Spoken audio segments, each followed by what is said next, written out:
You know who else needs to be a cop? Random people that are also commuting alongside you. We need them to be cops too. Because that's what this is. Daniel Penny became a cop. He was deputized on the spot.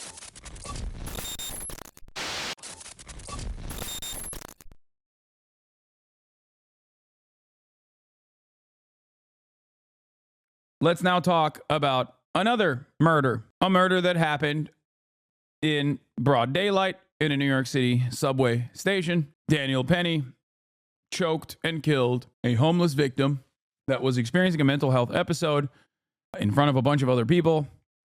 And as of today, he has been acquitted.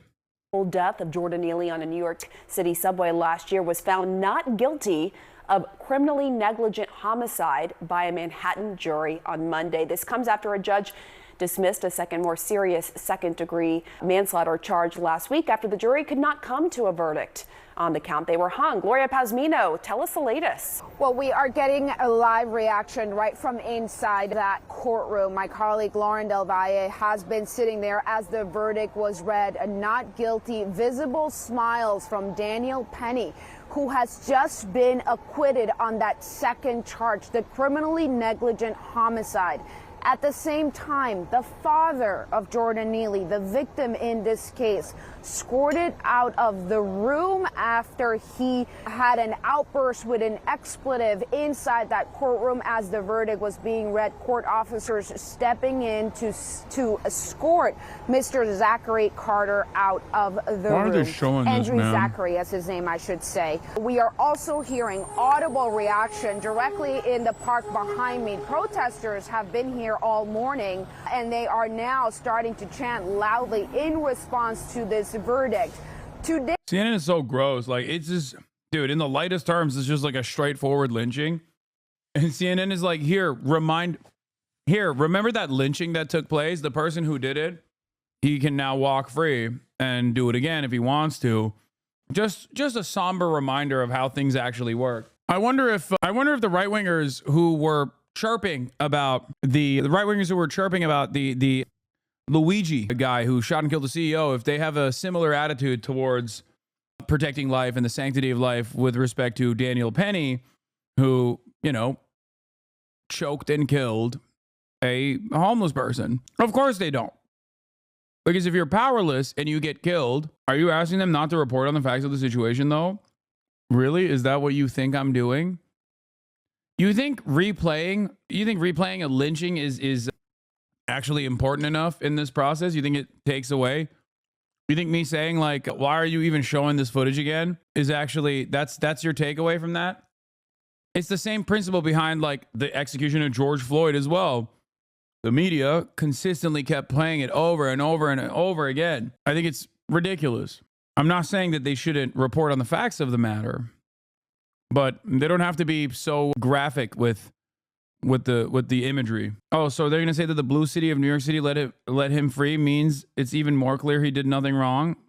I assume. Today, for the first time in the past 6 weeks since we've been here, Daniel Penny also had some supporters in this crowd, but now we are hearing the chanting. In fact, it was something that his defense attorney tried to declare, ask for a mistrial on this morning because of the presence of loud supporters, which he believed could be heard by the jury inside the courtroom as they were deliberating. They are chanting, "No justice, no peace," which can be heard from inside that courtroom, according to my colleague Lauren Del Valle.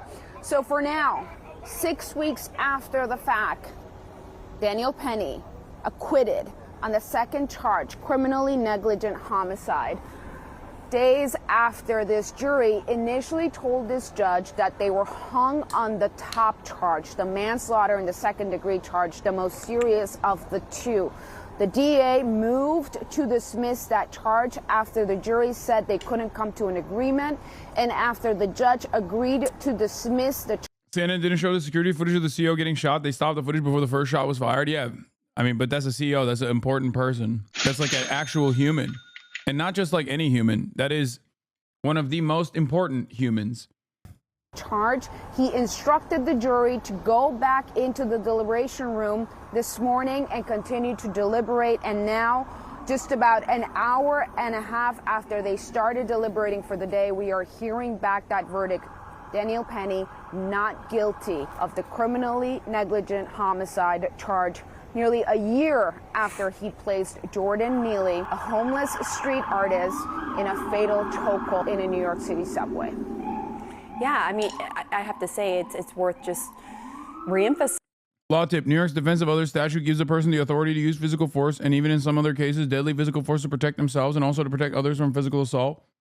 There was ample testimony that witnesses feared imminent bodily harm. All this fear needs to be as reasonable under the circumstances, which it seemingly was. That's why he was acquitted. Yeah, I still think it's a terrifying precedent that it is setting, because ultimately, reasonable fear in this circumstance is like any black person that is homeless, that is having a mental health episode, is now, is now under consideration as an imminent threat, a reasonable fear, so they could just be assassinated. Great stuff. Anyway, I just don't.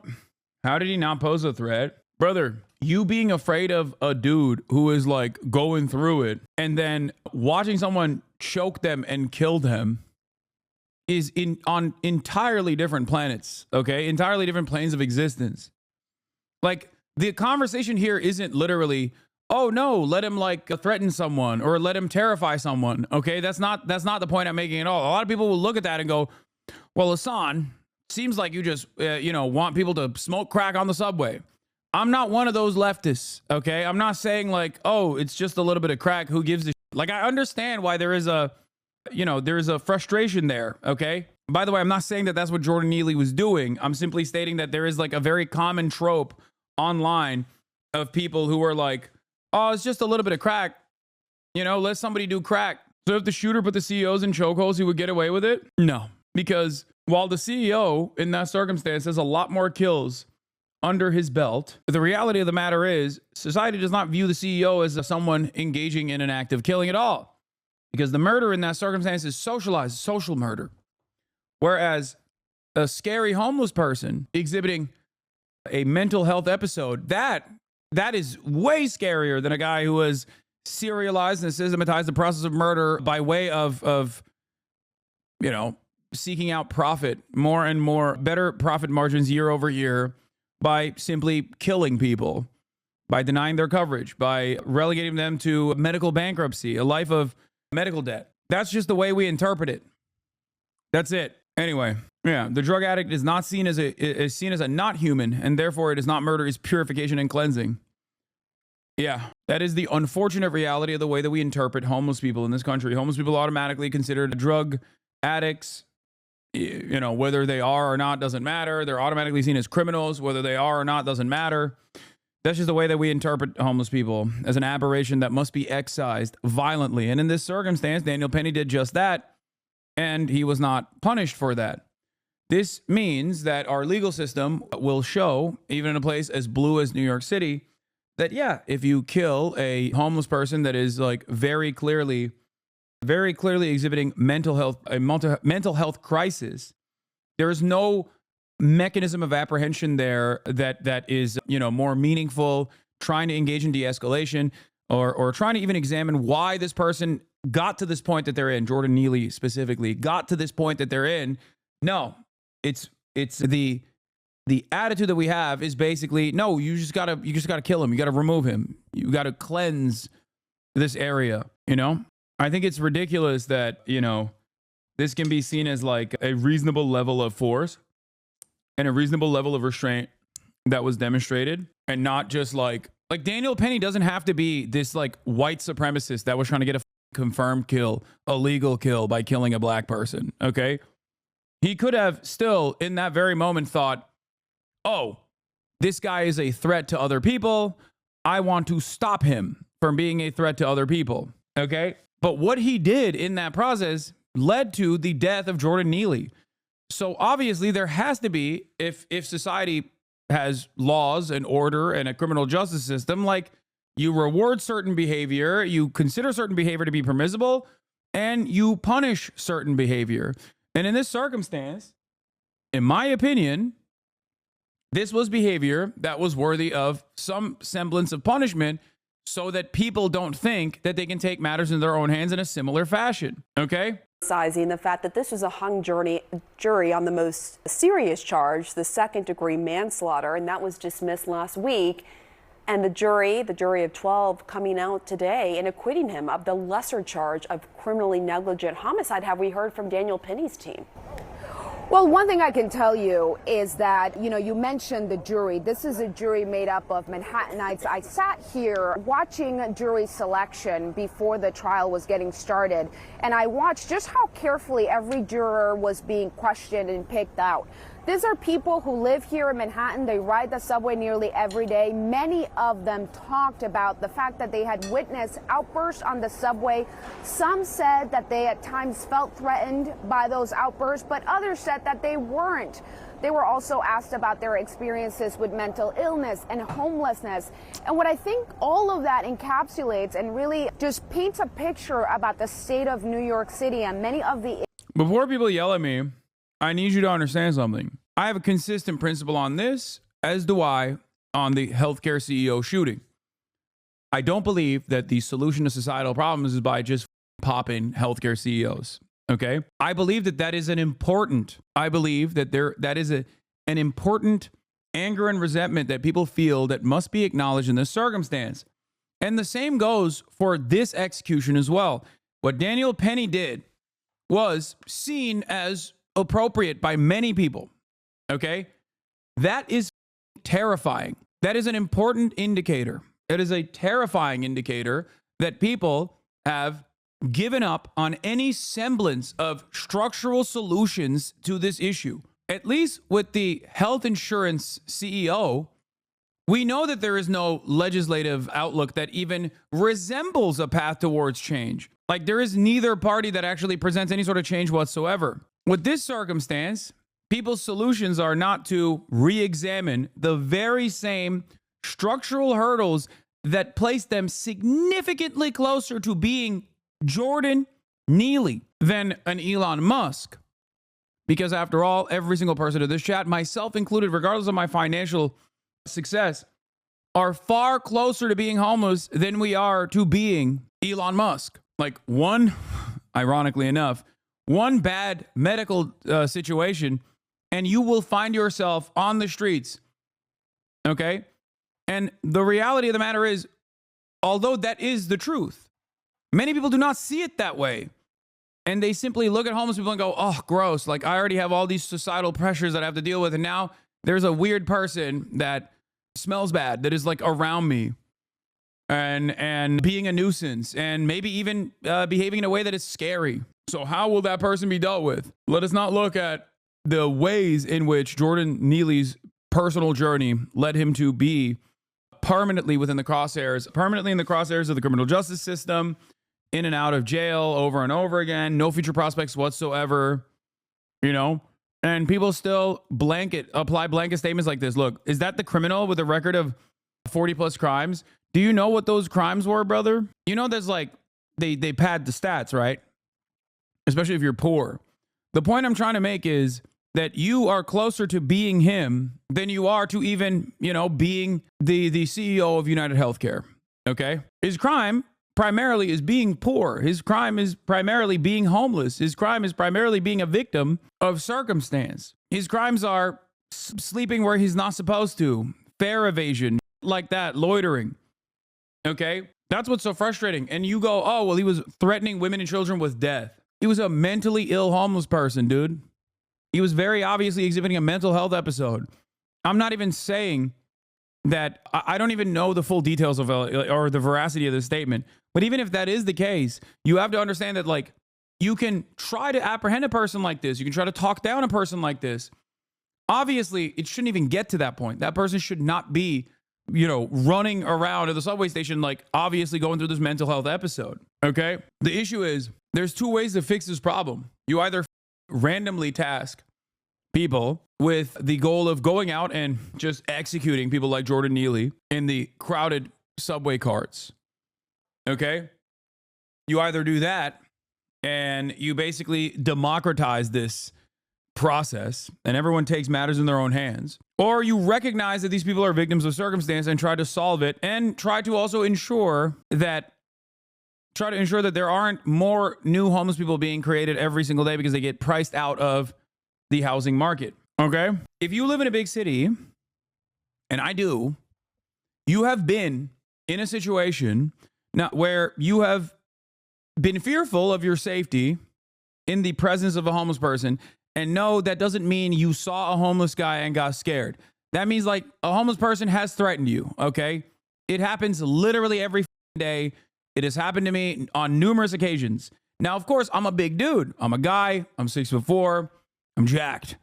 So the threat does not actually carry the same weight as like if you are a tinier person or you have a hard time defending yourself. Like, I understand that. I understand the very real fear that someone might exhibit in that moment. Okay. And my solution in that moment isn't even to say like, well, analyze the conditions and how this person got there. I'm not expecting you to do that. But even if there are methods of restraint or methods of talking someone down, talking to them as a human being and trying to de-escalate, those are the methods that should be applied. That's what I think. And not only do I expect that from police, I expect that from random people as well if push comes to shove. Okay? Issues that the city is grappling with: mentally ill people, homelessness, public safety, and the perception of public safety, especially in the city's subways. This was something that was really happening a lot at the time of the incident, and people continue to be concerned about. So we are seeing that play out here by this jury. If we would be allowed to kill people who threaten us with death, League of Legends would be empty. I know. It is kind of funny that people come to me and they're like, well, he's threatening death. What should people do? I don't know, man. As someone who, I promise you, receives way more death threats, credible death threats than you do on a daily fucking basis, you do what I do, okay? You live your life. Shut the fuck up. This doesn't mean it's appropriate, okay? But you're not... I don't know why people just... You always think your solutions will be more effective over the communities you claim to advocate for. Is too respectable or generous at times than others. The takes are wrong, but your audience isn't educated enough to correct you. His crime was being black as well. You don't think race is an issue... What? His crime was being black as well, but you don't think race issues are real enough to be a primary source of issue that needs to be solved? Congratulations, chatter. You did it. You, my friend. You won woke of the day today. Congratulations. Really, James Smith. You have won woke of the day. Now, your crime, okay, your one friend who's too woke, in the situation is coming at this conversation with the understanding that I do not consider Jordan Neely being black a very important part of this equation. Not only did you assume that I did not bring that up when I said that this was a lynching, okay, but also simultaneously, you also moved on from me not bringing this up, even though, of course, it's a factor, and I did bring it up. But also, you then followed through with additional inferences that you made off the faulty premise, okay? There were numerous occasions where I actually brought forward the victim's race and also how it factored in. You refused to understand that I did, but then you said the audience, 44,000 in here, are too stupid to correct me on this, or maybe they were just listening better than you were. But congratulations, you win woke of the day. You did it. You are the one friend who is too woke. Anyway. All right, Gloria, thank you so much. I want to go to Joey Jackson now for some legal analysis. Joey, are you surprised by this? What's your reaction? Yeah, Pamela, I'm not surprised by it. Certainly, we saw just last week that they were hung up on the reckless charge. That was the manslaughter charge that carried the 15 years. And I think that there were concerns as to why they were hung up. I think when you look at this, what does it tell us? First of all, we have to look at what criminally negligent homicide means. It means that the jury would conclude that he was negligent. That is, that he failed to perceive the risk that his activities could cause the death of Jordan Neely. However, I think that there are two issues that you look at that are critical. Number one, was it self-defense? Certainly, that's what the defense argued, that he, that is Jordan Neely, represented an immediate threat, and as a result of representing that immediate threat of death or serious physical injury, that restraining him in the way that he did was reasonable and appropriate. And so that was the one issue. I think the second issue was the dealing with the causation, What does causation mean? It means that the prosecution had to establish that he caused, that is the defendant in this case, Mr. Perry, the death of Jordan Neely. And there was really dispute on the medical evidence. On the one hand, you had the prosecutor's medical examiner saying, in fact, it was the chokehold that caused it. On the other hand, you had the defense saying a number of things. Number one, that there wasn't sufficient pressure applied such that it could be the chokehold. Number two, that schizophrenia diagnosis, that the issue with the synthetic marijuana, et cetera, caused it. So I think there were plenty of issues for the jury to conclude that just beyond a reasonable doubt, either A, it was self-defense, and B, that he wasn't the cause. So those were two good reasons as to why they could acquit, and that's exactly what they did. We need some black. I don't understand, because, like, didn't he choke him for 5 minutes straight and he died? Like, how come every time a black person gets choked to death, it's always, every time a black person gets choked to death, the media's like, well, you know, there was drugs in his system. Like, people do drugs all the time. What are we talking about? The point is, if this was a rich person, if this was a white person, if this was a white rich person who had smoked synthetic marijuana and maybe had unexamined or undiagnosed schizophrenia, would society's approach to the subject matter be different? If it was a white man who was wealthy, dressed nice, having a mental health episode on a crowded subway station, and somebody choked them to death. Let's say a black man choked him to death. I don't believe that people would approach the situation in the same way. I don't. I think that they would. I think that he would get the book thrown at him. Look no further than what will happen to Luigi, our boy Luigi, and the way that he will be treated by the criminal justice system. You can be driven into homelessness by someone like Brian Thompson, then legally murdered by someone like Daniel Penny, while the money that could have saved you is spent on murdering children in Gaza. This is sole con. Yeah.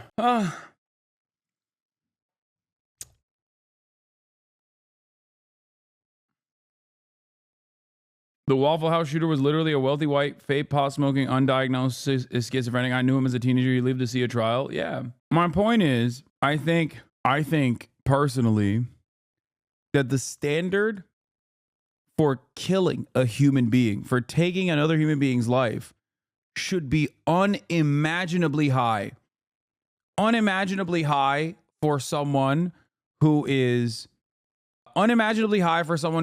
of a police background, and even higher for like the random citizen, because the entire point is, I mean, just unimaginably high for both. The point is, you can't let people get away with just like murking people. Okay, you are setting a very dangerous precedent. You're like, no, it's open season. And the worst part about this is like deterrence, right? If your expectation is like, well, this creates a deterrence for people to act out on the subway stations, you think the that's going through a mental health episode gives a shit about the legal precedent set forth by Daniel Penny? If he's going through a schizophrenic attack, he's gonna do it regardless. Like, that's not stopping people. You know what I mean? This is simply just giving you a reason, or this is just giving you a little bit of happiness in this moment, because you're like, oh, these criminal nuisances that are consistently around me on my daily commute will now be murdered sometimes, and the murderers will be able to get away with it. It's crazy. And then you have this guy, and I think this guy is also like, he's like a charlatan, right? This Hawk Newsome guy. Am I crazy? I feel like BLM is so, like, BLM as a institution is so unimaginably busted. I don't know if it's the same guy, but like, guys, stop making jokes about Hawk Tua, okay? It's just at this point in 2024, whenever I see someone who is like an organizer of Black Lives Matter openly say that they're an organizer of Black Lives Matter, it's almost always some dude who is like going to say some unhinged shit. This does not mean that they're actually a part of the Black Lives Matter movement in general. Oh, it is the guy who protested the restaurant that one time. BLM protest planned at New York restaurant where brawl over vaccination proof occurred. Yeah. BLM Greater New York. Yeah. Hawk Newsome, the co-founder and chairman of BLM Greater New York. Yeah.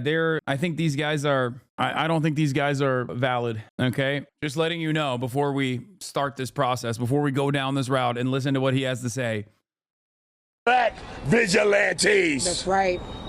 People want to jump up and choke us and kill us for being loud. How about we do the same when they...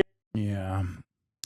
Sure, man. 2-minute preface to a 19-second clip. Yeah, dude. Yeah, this is how all black people are. They all want to do vigilante justice against random white people. Stop saying he's not wrong. You're a idiot. Okay? Shut the up. Shut the up. Shut your ass up. So many of these morons in this community, as well as every other community, are the first to go the Black Hammer route. So many of you are so rudderless and so dumb, so broken in the way that you approach society that you are so susceptible to the likes of Black Hammer as an organization.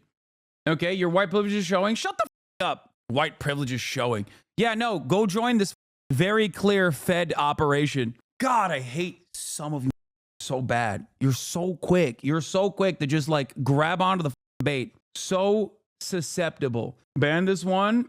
Black people have always been killed this way in this country. Has never stopped. You shut up. You are not black or connected to us to understand. Here, take a ban. All right. Woke of the day. You got it. No, go ahead, guys. Go ahead. You're right. I don't know what I'm talking about. I don't know anything. This guy, let's not look into his background at all. Let's not assume that Hasan knows anything more about this person and what they represent and how their entire goal is to say these sorts of eye-catching things in an effort to sometimes fundraise, but most importantly, to play a role of the angry black man that conservatives will play on the Facebook orbit nonstop, endlessly.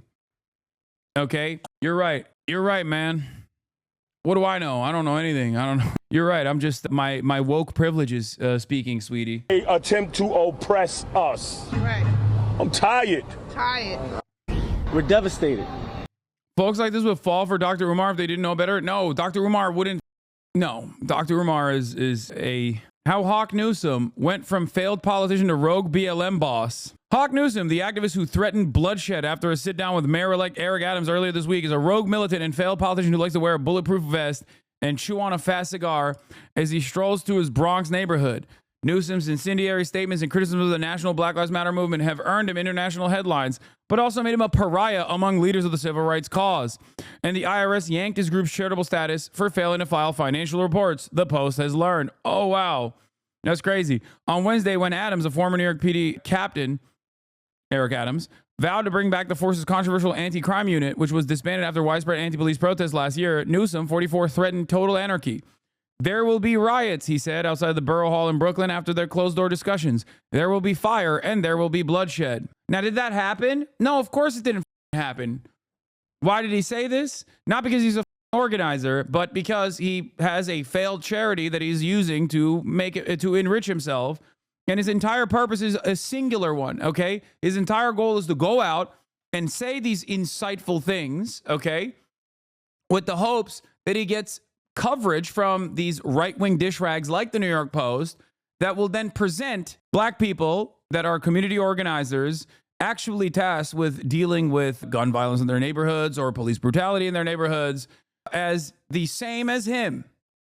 Someone with no interest in real solutions and instead someone who is, you know, inciting violence. I didn't mean insightful. I said like incite, not like insight. I don't know how to describe it it's not S-I-G-H-T. It's C-I-T-E. Inciting, incitement, okay? Incisive. Whatever, it doesn't matter. Incendiary. Yeah. Newsom followed up with the threats of the social media post on Thursday while waiting for a flight at JFK Airport. Mayor-elect Adams want to bring back the NYPD anti-crime unit that murdered Sean Bell, Amadou Diallo, and Eric Garner. Newsom said in the post with his 29,000 Instagram followers, referring to some New York City victims of police violence. We can't let that slide. You and I both know we're up against an evil and violent system. The imposing former paralegal for the Bronx DA, who stands more than 6'6" tall and weighs 250 pounds, now runs a political consulting company with his younger sister, Shavonna Newsom. In 2016, the two also founded New York Black Lives Matter, Inc., a charity which lists his address as a Bronx apartment. The nonprofit had its charitable status revoked 2 years ago after it failed to file financial reports to the IRS over 3 consecutive years, public records show. But the group continues to seek donations on its website, instructing visitors to donate through the one-time payments or monthly sums using PayPal or debit cards. The group sells sweatshirts with the BLM New York logo, and Donald Trump is a white supremacist, noting that buying them is the best way to support our organization. Newsom, whose birth name is Walter, has never been a member of the Black Lives Matter Global Network, the national arm of the movement, which has no time for his brand of sales-style leadership. Also, the Black Lives Matter Global Network is not great either, but that's a totally separate point. Oh my God. Meanwhile, Newsom has rallied against the Global Network's leadership, blasting former co-founder Patrice Cullors after the Post revealed in April she went on a real estate shopping spree, snagging 4 high-end homes in the U.S. for $3.2 million. If you go around calling yourself a socialist, you have to ask how much of our own personal money is going to charitable causes, he told the Post. It's literally 2 grifters, both using Black Lives Matter to benefit their own personal coffers. Okay? That's it. They're both grifters. Newsom, a high school dropout who has spoken openly about his battles with alcoholism, domestic abuse, and anger issues, managed to obtain his GED and attended Concordia College in Bronxville before completing his law degree in Touro College. He's the father of William, a teenager who lives with him, and has a 4-year-old daughter, Asada. We don't want white people coming in and raising our rents, he told the Post last year about the neighborhood near Yankee Stadium in South Bronx. You can't be a supporter of black people if you come gentrify the neighborhood. Stay the out of our community. Newsom has worked as a community organizer in the Bronx and ran for a city council seat in the borough in 2013. He managed only 3% of the vote in the race, losing to Vanessa Gibson, the current city council member for West Bronx. His sister lost her own bid for the 15th congressional district in the 2020 primary. After Newsom's own loss at the polls, he changed his name to Hawk and began protesting against the police after the acquittal of George Zimmerman in the shooting death of Trayvon Martin in Florida in 2013. He said it was Garner's July 2014 death, which led the NYPD officer Daniel Pantaleo's expulsion from the force that compelled him to become a full-time activist. After his death, we marched. He wrote an opinion piece for USA Today in 2019. When a grand jury decided to not indict Officer Daniel Pantaleo, we marched. For the countless other black men and women who have died at the hands of police and have received no justice, mothers, fathers, sons, daughters, we have marched. We still march, and we still see no justice. Now, the question remains, is this a person who actually went through his own political journey and became radicalized because he saw that there was no solutions to police brutality? Or is this a person who set up a fake charity that was targeted by the IRS for being a fake charity and not a real 501c3 in an effort to fill his own personal coffers, and is routinely known to say, explosive, incendiary things with an effort to get this kind of media coverage that obviously right-wing newspapers are very excited to use to present all black activists as violent people with no interest in real solutions whatsoever. That's it. His rhetoric has grown increasingly incendiary. If this country doesn't give us what we want, then we'll burn down the system and replace it, said Newsom in a Fox News interview last year. All right? And I could be speaking figuratively. I could be speaking literally. It's a matter of interpretation. Newsom, who has referred to the U.S. government as terrorists, managed to temporarily shut down the George Washington Bridge last year, rallying 100 demonstrators to protest police violence. Unless he's a Fed, there's a chance he saw himself as a genuine activist and justified the grifting behavior to himself. Yeah. He called himself a grassroots organizer, has rallied against vaccine mandates, which he has labeled racist. And notes on his website that his organization was the first group in New York City to endorse Congresswoman Alexandria Ocasio-Cortez. Do you guys now understand? Hey, do you now understand why my immediate reaction to that guy, knowing his background, knowing what he had done before, like this protest where he planted a New York restaurant claiming that vaccine mandates were racist? Do you understand why I immediately said, oh, I know who this person is. I know what he does. And some of you still very clearly were so motivated to jump on board. Sometimes people can say things that you agree with, okay? Sometimes people can say things you agree with. Maybe you're emotional. Maybe you're passionate, okay? And they say shit that you might immediately agree with.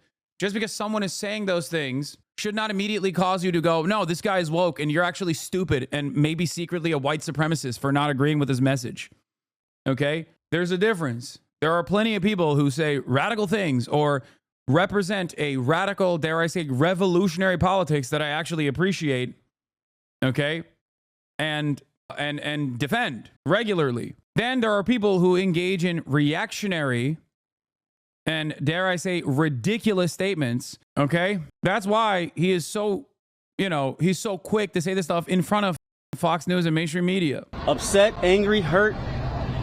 Over and over again, we keep coming to the system, asking the system to let us know that our lives have value. Just like everybody else has vigilantes, we need some black vigilantes. That's right. People want to jump up and choke us and kill us for being loud. How about we do the same? That was a lawyer for Jordan Neely's family, followed by a founder of Black Lives Matter New York. Breaking today, a jury has found retired Marine Daniel Penny not guilty of negligent homicide in the death of Neely on a New York City subway last year. Judge Janine Pirro has jumped in the chair for us to react. Co-host of The Five. Judge, welcome. You have been on every minute of this trial. Yeah. What are your initial thoughts and reaction? Well, my initial thoughts were when they said that they had a verdict, I said, oh my gosh, this is too soon. They were conflicted on the man too. They couldn't reach an agreement. And then all of a sudden I found out it was not guilty, which tells me that, you know, whatever questions they had on Friday, they resolved. And look, New York needed this and America needed this. People need to be able, in a society where we readily admit that we don't have the police that we need, that they've been defunded, they are not everywhere, they're certainly not in the subway. And if someone comes in the subway... Okay. That's how you know Janine Pirro is so rich that despite the fact that she lives in New York, she has never taken the subway. The f do you mean the police are nowhere near at the subway? Like, obviously the idea that they are defunded is ridiculous, okay? Just the most ridiculous. But somehow she doubles down on the stupidity by claiming that this standing military, one of the largest standing militaries on the planet, the NYPD, with its own submarine, that's like what, $6.3 billion a year in budget, that is in every subway station, is not there actually. And it's not even that. Yeah, the National Guard is in the subway too, on top of the police. The mayor is a cop. That's how police-minded New York City is. They elected a cop mayor. What do you want? What a beautiful story from Fox News. This angle is hilarious because it's like the mayor is a cop, the NYPD is in every subway station, you know, twiddling their thumbs and you know, playing Candy Crush. They're shooting fare evaders for the crime of like skipping out on $2.90 of fare. Okay, sometimes they're shooting each other when they're trying to shoot the fare evaders, and also random people that get shot in the head in the process. But it's not enough that this $6.3 billion budgeted standing military is in every corner of New York and is a part of your life every day, okay? Regardless of whether they're doing their job or not, doesn't matter. They're there. The mayor is a cop, but now it's not enough. You know who else needs to be a cop? Random people that are also commuting alongside you. We need them to be cops too. Because that's what this is. Daniel Penny became a cop. He was deputized on the spot the moment that he started choke slamming and started the process of murdering Jordan Neely. He became a cop in that moment. And that's what she wants. She's like, no, it's not enough that we have a mayor that's a cop. We have a standing military that's like, there's cops at every corner. You have to also become a cop. Every single American must become deputized and become a cop in the moment where they feel like there's a crime that might be occurring. Oh, I assume Fox News was filmed and broadcasted from Florida. Is that not true? No. They do have Florida vibes, but they are definitely in New York City. And says, I'm going to kill an MF for today, and I don't care if I go to jail for the rest of my life. And people are so petrified that they feel like they're going to pass out, or they hide their head, or a woman takes a carriage to bring her baby closer to her. You hope that you've got Danny Penny on that subway car to protect you. And, you know, I'm really outraged at these people who are saying, we need someone back. How about we do some vigilantism? You know what? Where were you when Jordan Neely was on the list of 50 of the most needy, homeless and mentally ill people in New York City, a city of 8 million people? This guy had open warrants for assaulting people on the subway. He had 42 arrests in 7 years. Where were you? And let's not kid ourselves. The guy was 30 years old. He was 6'2". He was taller than Danny Penny. He was crouched, threatening to kill on a moving, locked subway car underground. What are you supposed to do? Just let him attack people? Yeah. And in the end, Danny Penny did not believe that he had used deadly physical force. He held him until the police came. I think, like, well, first of all, I mean, he died. So what? Like, that's the part that's like really frustrating. And yes, as I said before, a lot of his arrests stem from subway fraud, which is literally just fare evasion. So that's why 42 plus is like ridiculous. There are some assaults in there too, but I like that she turned back at the Hawk guy, okay, and was like, where were you when Jordan Neely was scaring people? Like, you should do vigilante justice to him yourself. Again, not the solution to the problem at all, okay? Oh my God. Yeah, he just held him. He just held his hand and he just seemed to die is a wild way to look at this. Perhaps that's why this is so important. This is a Black Lives Matter activist slamming the white jury in this Penny case, and I want to get your thoughts on it.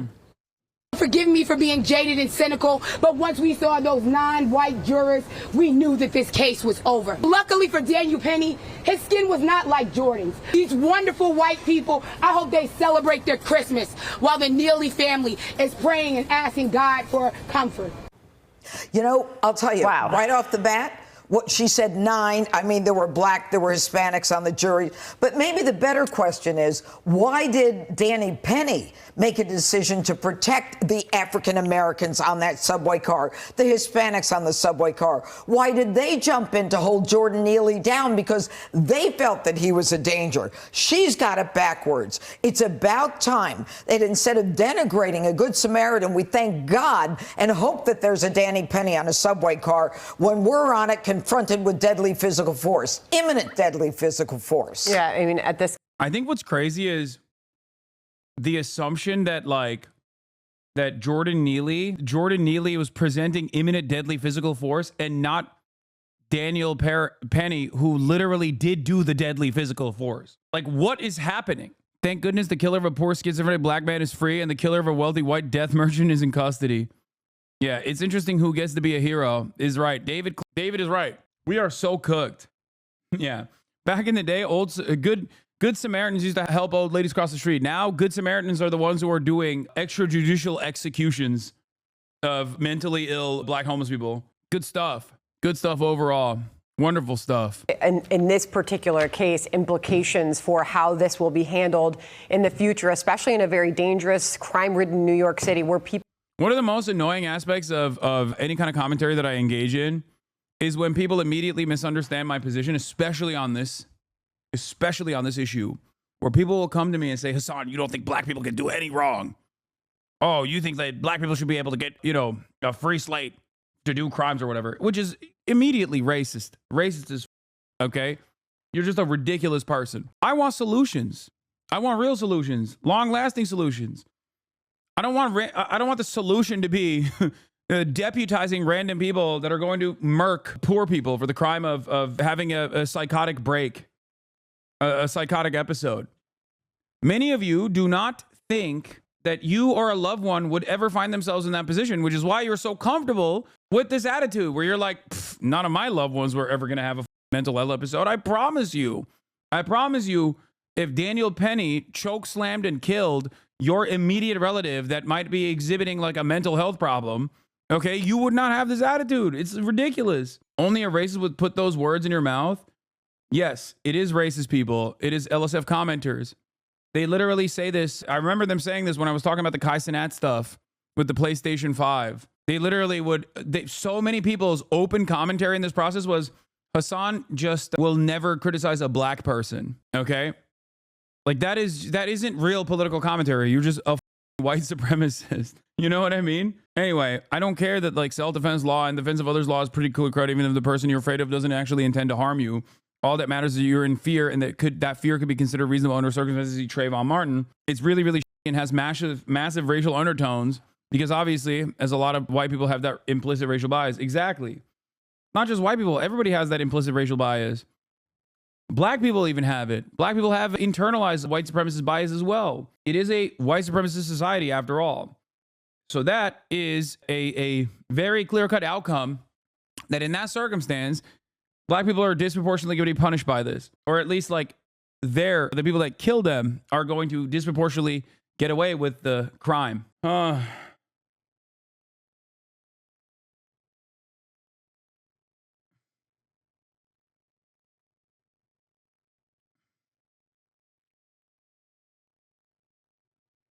Can I just say something that is never brought up in any circumstance? As a brown woman, I feel exponentially less safe in the presence of white men than I do with any other demographic. And this constant emphasis that white men are these patriarchal protectors doing this violence out of their need to be patriarchs is mind-boggling to me.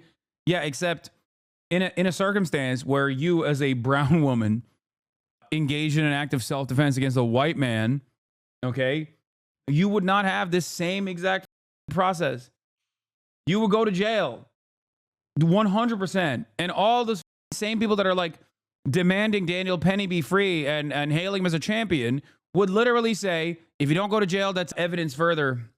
That's further evidence that like feminism is alive and well in the criminal justice system and that this is an act of misandry. Once again, anti-male sentiment is completely out of control.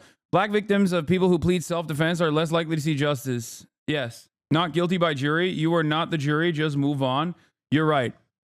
I should never do political commentary on any given issue unless I'm directly involved in the legal process. That's cool. I'm done now. Going forward, this is no longer a political commentary channel. Thank you for that brilliant insight, my good friend. Very scared to get on those train cars. Well, do you remember they